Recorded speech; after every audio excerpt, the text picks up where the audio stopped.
for inviting me to be part of this panel to talk on issues on innovative farming within the scope of sustainable challenges. And I also want to, us together, let us also thank those who are also watching us. And I want to admonish them to glue to their TVs or any medium because of the importance of this.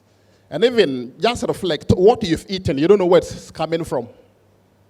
So what I want us basically to be able to understand, when we reflect, look at the current trend, you will basically see that food systems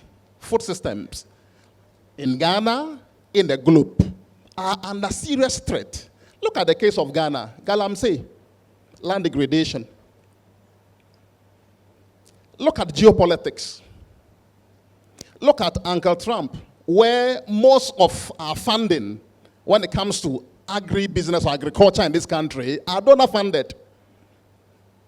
Also look at what extreme weather conditions and the whole situation has been exacerbated by what? By climate change.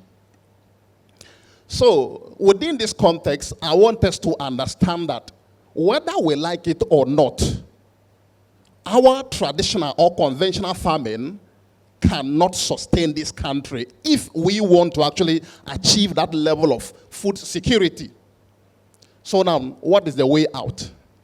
Sustainability is to our rescue. Before I advance my conversation, I want us to basically put this in perspective. I want to introduce you to an idea that I would say a borrowed concept or framework I normally use within agribusiness. We call it clues. The clues is C-L-E-W small s. Clues, capital C-L-E-W-S.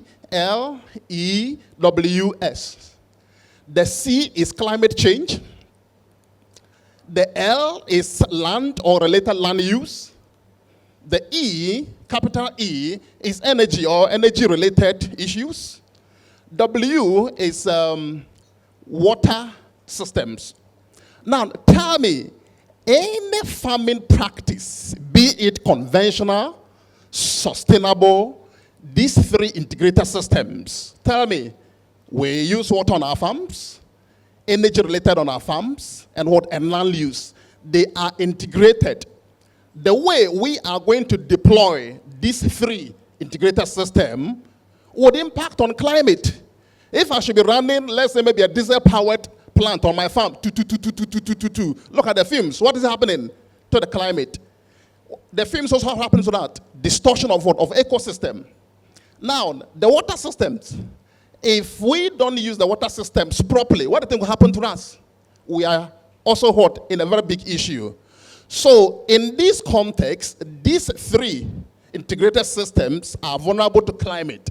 Now, when these three also impact on climate, they will turn around and also impact on us. Now, look at climate-induced drought. Look at most rivers.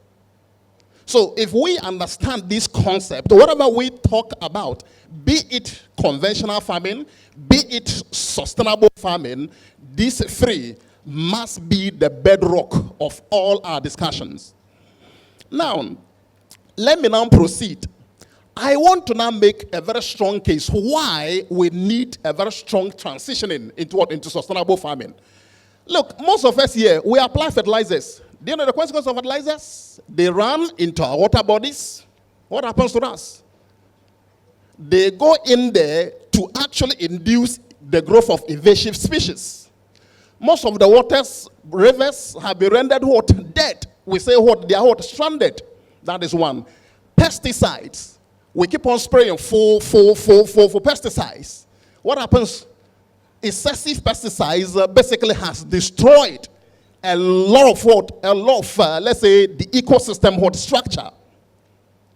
Now, that's one thing. Even with the pesticides, I was wondering, somebody asked this morning, so my professor said, oh, can I get pure fruit juice? I laughed. I said, can you get pure fruit juice? Look at the kinds of chemicals we applied on our foods. So as you are seated here, whatever you eat, there may be some, that kind of residuals in them. So do you see that? Another thing I also want to lay to understand is that the way we even prepare land is a very big issue. Conventionally, we keep on tilling, we turn it this way, tomorrow we'll do it this way. What are the effects? Look, do you even know that some of these chemicals we even apply, some of them even tend to even induce more, like the increased lead in the system, leading to what? Too low photosynthesis, leading to low yield. And when the low yield, what is the effect? Economic impact on us. Now tell me a bag of fertilizer. Tell me a box of chemicals. So with all these things, and I don't even consider so much on the cost in terms of health. Most of us are going through various health challenges, not because that we are not living good, but because of the kinds of food that we eat. Take galamsey. You may think galamsey is somewhere else. You know, most foods that we eat are coming from those enclaves. Most of us we like achwabwa, you know achwabwa, like grass cutter. You know, they drink water. Most of this lead polluted water, they drink. Then they kill this achwabwa, bring it here. Oh, antifati, maybe difufu ni achwabwa na krantenam. Look at what you're doing to yourself. For more news, please visit our website, graphic.com.gh, or follow us on Facebook at Daily Graphic and on YouTube and Twitter at GraphicGH. Subscribe now.